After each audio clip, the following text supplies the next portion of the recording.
Imagine spending over $1 trillion, not to build, not to grow, but to destroy. This wasn't just a war, it was an 8-year nightmare fueled by fear, ego, and oil. Two of the Middle East's most powerful nations, Iran and Iraq, locked in a brutal war that changed everything. Why did it start? Who truly won?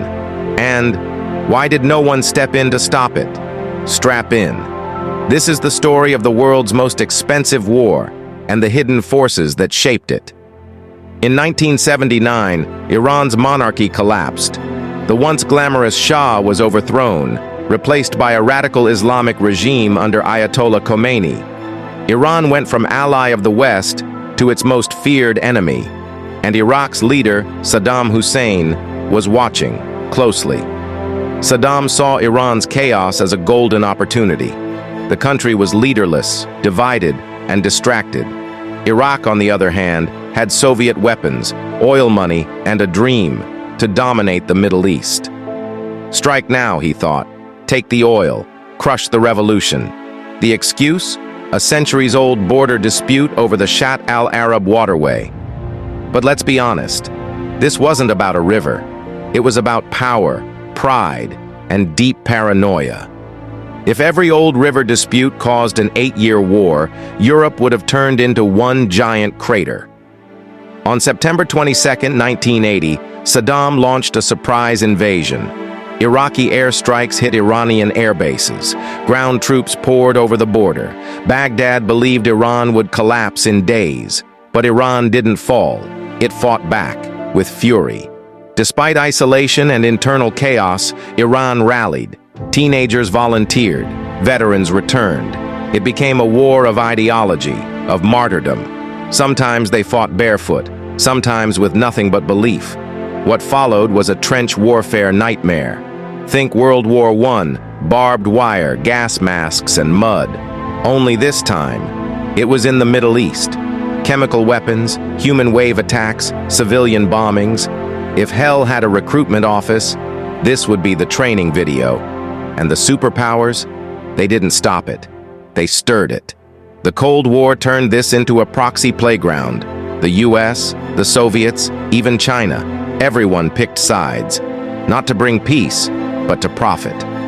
By 1982, Iran pushed Iraq out and began invading Iraqi territory. The tide had turned, but Khomeini made a dangerous choice. We will not stop until Saddam is gone. The war turned from defense to holy crusade. Over 1 million people died.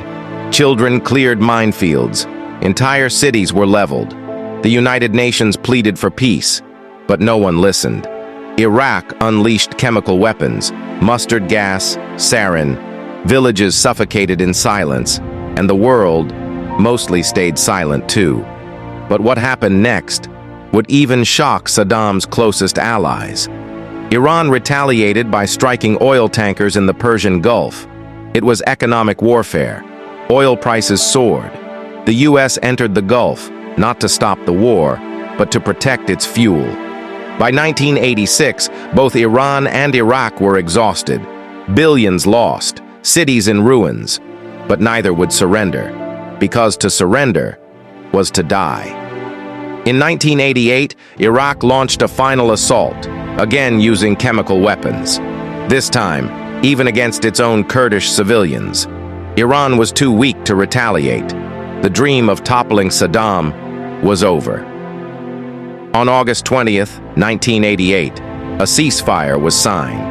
But peace? That was still far away. The war cost over $1 trillion. It killed over 1 million people. And after 8 years of bloodshed, the borders remained the same. But the hearts of both nations, forever scarred. Saddam was broke and humiliated. Within 2 years, he would invade Kuwait, triggering the Gulf War. Iran became even more radicalized, and the entire region was left on edge for decades.